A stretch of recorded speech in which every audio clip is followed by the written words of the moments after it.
अस्सलाम वालेकुम dear students, मैं हूं आपका फ़िज़िक्स इंस्ट्रक्टर मोहम्मद शाहज़ेब आलम। तो डियर स्टूडेंट्स, बेसिकली आप लोगों ने 9th क्लास का कोर्स स्टार्ट किया हुआ है और हम लोगों ने पिछले लेक्चर में ब्रांचेस ऑफ फ़िज़िक्स को डील करना स्टार्ट किया था और मैंने वहां पे आपको एक बात बताई थी कि ब्रांचेस ऑफ फ़िज़िक्स बेटा अनकाउंटेबल भी हो सकती हैं। और हमने पहले लेक्चर में जो बेसिकली सेकेंड लेक्चर है उसमें हमने 4 ब्रांचेस ऑफ फिज़िक्स को डील किया था। आज हम फर्दर ऑन मुख्तलिफ और ब्रांचेस को डील करेंगे। तो यहाँ पे सबसे पहली ब्रांच मैंने लिखी है साउंड। अब साउंड बहुत इंपॉर्टेंट ब्रांच है जो हर तो आम तौर पे यूज़ होती है। देखिए अब मैं बोल रहा हूँ और आप लोगों को मेरी आवाज़ आ रही है तो ये बेसिकली साउंड है। साउंड फिज़िक्स का साउंड के साथ क्या लेना देना है। फिर साउंड का अगर मैं यहाँ पे आपको इसकी सबसे इजी डेफिनेशन यहाँ पे मैंने लिखी है, मैंने लिखा कि it is a form of energy generated by vibrations. Basically ये एक पॉइंट है जो सारी टॉपिक को एक्सप्लेन करता है। साउंड वो वाली एनर्जी है जो तब जनरेट होती है जब कोई भी बॉडी वाइब्रेट करती है। जब तक बॉडी वाइब्रेट नहीं करेगी साउंड प्रोड्यूस नहीं होता। जब बॉडी ने वाइब्रेट किया साउंड प्रोड्यूस होगा और आप लोगों को सुनाई देगा। अब हम लोग साउंड की ब्रांच में डील क्या क्या करते हैं। सबसे पहले तो हम देखते हैं कि साउंड जनरेट कैसे हुआ। उसका तो सबसे पहला पॉइंट है कि वाइब्रेशन। अगर मैं इसको साथ अगर एक पॉइंट लिख दूं कि पॉइंट 1 हो गया है कि वाइब्रेशन। सेकेंड पॉइंट, अब हमने ये तो देख लिया कि साउंड जनरेट हो गया। अब हमने देखना है कि साउंड एक जगह से दूसरी जगह कैसे पहुंच रहा है। अब मैं बोल रहा हूँ और आप लोग मुल्क के किसी भी कोने में बैठ के मेरी आवाज़ को सुन रहे हैं तो ये आवाज़ आप तक कैसे पहुंची है, यानी साउंड की जाने का या साउंड का रास्ता क्या है, वो किस पाथ को फॉलो करता है। Basically sound is a wave. Sound क्या है? एक वेव है। और जो वेव होती है ये 2 किस्म की होती है, एक होती है मैकेनिकल, एक होती है इलेक्ट्रोमैग्नेटिक। हम इनको 10th क्लास में डील करते हैं, लेकिन मैं आपको थोड़ा सा इसके बारे में बता दूं कि जो मैकेनिकल वेव होती है उसको मीडियम चाहिए होता है, यानी उसको कोई ना कोई चीज़ चाहिए तब वो एक जगह से दूसरी जगह पे जा सकती है। लेकिन जो इलेक्ट्रोमैग्नेटिक वेव होती है वो बगैर किसी भी चीज़ के एक जगह से दूसरी जगह पे जा सकती है। अब जो हमारे पास साउंड है, sound is a electromagnetic wave है या मैकेनिकल वेव है, ये पहली चीज़ है। तो साउंड जो है ये मैकेनिकल वेव है।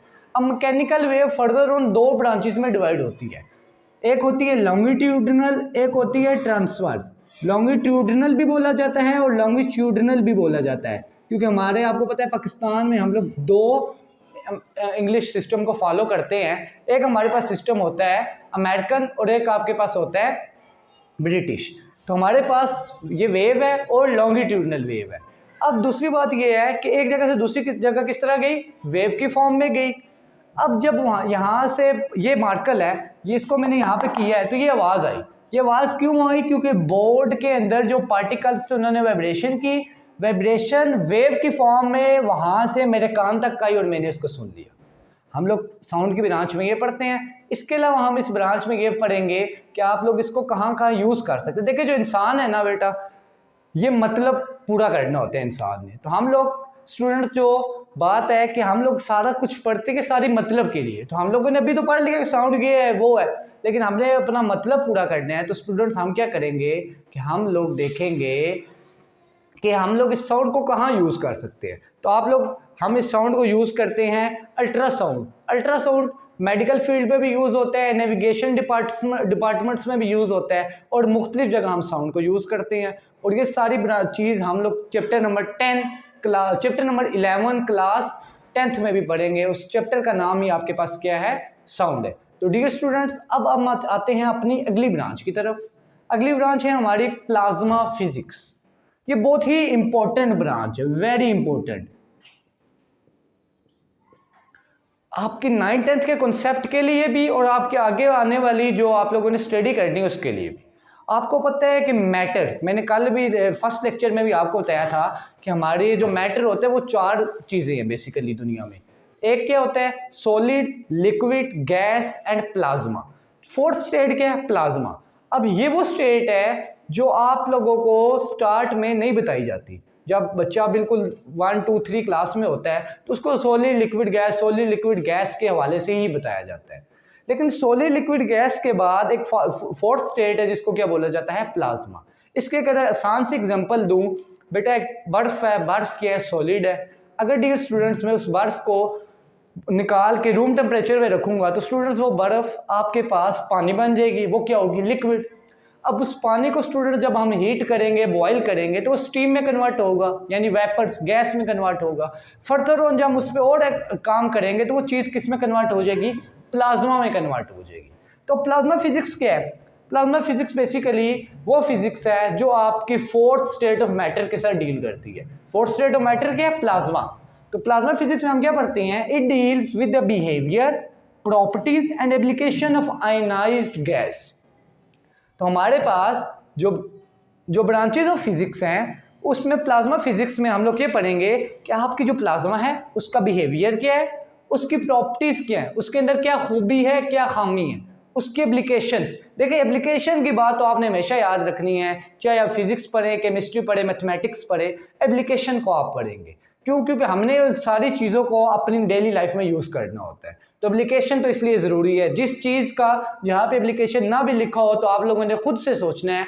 SLO बेसिकली यही है कि आप स्टूडेंट ये सोचे कि कहाँ कहाँ यूज़ भी होता है, तो आप लोगों ने उसको सोचना है। तो प्लाज्मा फिजिक्स में हम लोग को एक गैस है, तो गैस बेटा बेसिकली प्लाज्मा होती है। जब गैस के अंदर से स्टूडेंट्स आयंस निकलें तो क्या बन जाती है? प्लाज्मा बन जाती है। तो गैस की उसकी प्रॉपर्टीज़ क्या हैं, उसका बिहेवियर कैसा है और वो कहाँ का यूज़ होती है, वो किसके अंदर डील किया जाता है?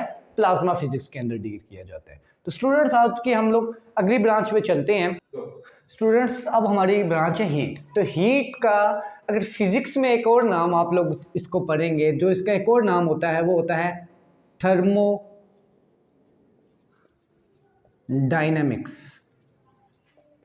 फिजिक्स में ज़्यादातर हीट को इस ब्रांच से डील किया जाता है।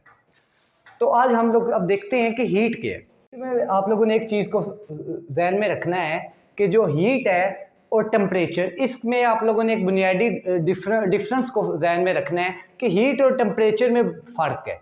जो हीट होती है ये बेसिकली एक किसी भी सब्सटेंस के अंदर उसके मॉलिक्यूल्स के वाइब्रेशन की वजह से जनरेट होती है। और जो टेम्परेचर होता है वो बेसिकली हीट का मेजर होता है कि कितनी हीट है, वो टेम्परेचर है। कितना कोल्ड है बॉडी, कितनी ठंडी है, कितनी गर्म है, उसको टेम्परेचर बोला जाता है। और इन दोनों में आप लोगों ने फ़र्क को रखना है। जब हम लोग चैप्टर नंबर 8 पढ़ेंगे तो चैप्टर नंबर 8 में हम लोग देखेंगे कि हीट और टेम्परेचर में क्या फ़र्क है। तो अब हम जाते हैं कि हीट की तरफ। तो हीट की डेफिनेशन में देखिएगा, it is the form of energy that arises from the motion of particle with in a substance. ये एनर्जी की वो फॉर्म है, कब आती है स्टूडेंट्स? ये तब आती है जब एक पार्टिकल या एक सब्सटेंस के अंदर कुछ पार्टिकल, सब पार्टिकल्स या एटम्स मोशन करें। जब वो मोशन करेंगे तो आपस में कोलाइड करेंगे, टकराएंगे। जब वो 2-3 या हज़ारों के पार्टिकल आपस में टकराएंगे तो उनके टकराने की वजह से जो चीज़, जो एनर्जी प्रोड्यूस होती है, that energy is known as heat. और इसको आप लोग थर्मोडायनेमिक्स में भी डील करेंगे क्लास फर्स्ट ईयर में, चैप्टर नंबर 10 फेडरल बोर्ड में, और पंजाब बोर्ड में आप लोग चैप्टर नंबर 11 में थर्मोडायनेमिक्स में हम लोग इसको पढ़ेंगे। तो आज की नेक्स्ट हमारी ब्रांच है एटॉमिक फिजिक्स। ये भी काफ़ी इंपॉर्टेंट है प्लाज्मा फिजिक्स की तरह। अब जिनको मैं इंपॉर्टेंट कह रहा हूँ, ये इंपॉर्टेंट इस तर्ज में भी है अभी के हवाले से भी, लेकिन ये ज़्यादा आप लोगों ने फोकस इसलिए करना है कि अगर आप लोगों में से कोई आगे फिजिक्स की फील्ड में या केमिस्ट्री की फील्ड में जाना चाहता है तो ये वहाँ पे बहुत काम आएंगी। एटॉमिक फिजिक्स का वर्ड अगर आप लोग गौर से देखें तो मैं इसके सिर्फ पहले 4 लेटर्स पे आपको बताऊँ तो ये वर्ड निकला है एटम से। एटम की जो फिजिक्स है वो एटॉमिक फिजिक्स होती है। अब एटम क्या होता है? एटम के हवाले से आप लोग केमिस्ट्री में पढ़ेंगे चैप्टर नंबर 2 में कि रदरफोर्ड ने फर्स्ट एटॉमिक मॉडल दिया 1911 में। रदरफोर्ड कहते हैं कि कोई भी एलिमेंट है वो एक, उसका जो सबसे छोटी चीज़ है वो एटम है। एटम के अंदर सेंटर में न्यूक्लियस है, न्यूक्लियस के आगे पीछे इलेक्ट्रॉन, प्रोटॉन रिवॉल्व कर रहे हैं। तो ये रदरफोर्ड ने बताया। अब फिजिक्स क्या करती है? उसी एटम को यूज़ करके बहुत सारे काम निकालती है। उनकी तरफ जाने से पहले हम इसकी डेफिनेशन को देख लेते हैं। It deals with the structure and behaviour of atoms. कि एक एटम है उसका स्ट्रक्चर कैसा है। स्ट्रक्चर को अगर मैं बताऊं आसान लफ्जों में कि उसके अंदर कितने इलेक्ट्रॉन्स हैं, कितने प्रोटॉन्स हैं, कितने शेल्स हैं, कितने सब शेल्स हैं। बिहेवियर कि अगर वो एक एटम है तो वो कैसा है, वो एक दूसरे एटम से क्या कर रहा है, उसको उससे वो डिफ्यूजन कर रहे हैं, फ्यूजन कर रहे हैं, दूसरे एटम को ऑक्सीडाइज कर रहे हैं, रिड्यूस कर रहा है। वो सारा किधर पढ़ा जाता है? एटॉमिक फिजिक्स में पढ़ा जाता है। और अगर आप लोग जो है आप लोगों को पाकिस्तान में एक फ़िज़िक्स की बहुत ही अच्छी फील्ड, जिसको आप लोग, हर एक फिजिस्ट का ड्रीम होता है कि हमारी पाकिस्तान एटॉमिक एनर्जी में जॉब हो जाए। तो पाकिस्तान एटॉमिक एनर्जी एक इस ब्रांच में और एक हमारी नेक्स्ट ब्रांच आएगी न्यूक्लियर फिजिक्स। टोटल इन दो ब्रांचेस को डील करती है और ये दो ब्रांचेस हमारे लिए बहुत ज़्यादा क्या है, इंपॉर्टेंट है। तो हम लोग अब अपनी नेक्स्ट ब्रांच की तरफ जाएंगे। Dear student, atomic physics deal करने के बाद हमारी अगली ब्रांच है न्यूक्लियर फिजिक्स। तो न्यूक्लियर फिजिक्स और एटॉमिक फिजिक्स आपकी बुक के हवाले से तकरीबन एक ही तरह करके उसको लिखा गया है, लेकिन आपने थोड़ा सा डिफरेंस को जहन में रखना है। एटॉमिक फिजिक्स जो है वो एटम को डील करती है, एटम को ओवरऑल डील करती है, और जो न्यूक्लियर फिजिक्स है ये एटम के अंदर जाके एटम के अंदर जो मौजूद न्यूक्लियस होता है ये उससे डील करती है। तो अगर मैं इसको डेफिनेशन देखूँ तो कहता है it deals with properties and interaction of atomic nuclei.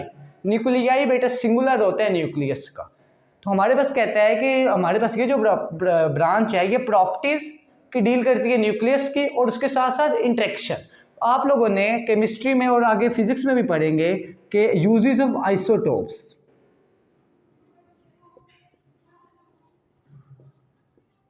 तो आप लोग वहाँ पे यूजेस ऑफ आइसोटोप्स में 2-3 पॉइंट्स पढ़ेंगे कि जो यूरेनियम है हम उसको यूज़ करते हैं एटॉमिक बॉम्ब बनाने में, इसी तरह आप आयोडीन को यूज़ करते हैं कैंसर सेल्स को किल करने में। तो ये सारी चीज़ें, अब ये एनर्जी कौन बताता है? ये न्यूक्लियर फिजिक्स वाले बताते हैं कि यूरेनियम के इस पार्टिकल के न्यूक्लियस के अंदर इतनी एनर्जी है, अगर हम उसको इस तरह यूज़ करेंगे तो हमें इतनी एनर्जी देगा, हम उसको फ्ला पर्पज़ के लिए यूज़ कर सकते हैं।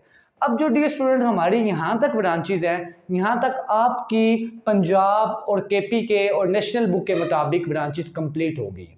लेकिन एक और ब्रांच मैंने एक्स्ट्रा लिखी है, सॉलिड स्टेट फिजिक्स। जैसे मैंने आगे आपको एक प्लाज्मा का बताया था और मैंने बताया था मैटर 4 टाइप का होता है, 4 तरह से एग्जिस्ट करता है, solid, liquid, gas and plasma. Plasma physics देखी, इसी तरह एक सॉलिड की फिजिक्स भी देख लेते हैं कि सॉलिड स्टेट फिजिक्स क्या होती है। ये वो फिजिक्स है जो सॉलिड की फिजिक्स है, कि सॉलिड कैसे बना, क्यों बना, अगर ऐसे बना है तो इसमें क्या क्या रीज़न है। तो इसकी डेफिनेशन देखें, कहते हैं deals with properties and behaviours of solid materials. कि हमारे पास ये मार्कर है, ये अगर प्लास्टिक से बना है, इसको माइक्रोस्कोपिक लेवल पे देखेंगे, इस प्लास्टिक के एक क्रिस्टल का या एक सब एटॉमिक या एटॉमिक पार्टिकल का शेप साइज मुख्तलिफ होगा एक इस लकड़ी के। ये लकड़ी भी सॉलिड है, ये भी सॉलिड है, लेकिन दोनों में फ़र्क क्या है? उसके स्ट्रक्चर में फ़र्क है, उनकी प्रॉपर्टीज़ में फ़र्क है। तो वो सारी हम लोग किधर देखते हैं? सॉलिड स्टेट फिजिक्स में देखते हैं। इसके अलावा हम सॉलिड स्टेट फिजिक्स में सेमीकंडक्टर्स को, कंडक्टर्स को भी डील करते हैं। तो हम लोग ये हमारे यहाँ तक आज ब्रांचेस कंप्लीट हो गई है। ये ब्रांचेस आप लोगों को अगर फिजिक्स आप लोग पढ़ रहे हैं क्लास 9th में तब भी आनी चाहिए। इसके अलावा आप लोग फिजिक्स का कोर्स किसी भी लेवल पे पढ़ रहे हैं तो आपको फिजिक्स के हवाले से इन ब्रांचेस का पता होना चाहिए। अब ये जो ब्रांचेस कंप्लीट करने के बाद हम अगले लेक्चर में अपने नया टॉपिक स्टार्ट करेंगे। तो आपको अगर ये वीडियो पसंद आई है तो हमारे चैनल को लाइक सब्सक्राइब लाजमी कीजिएगा और अगली वीडियो के लिए हमारे साथ जुड़े रहिएगा। थैंक यू, अल्लाह हाफिज़।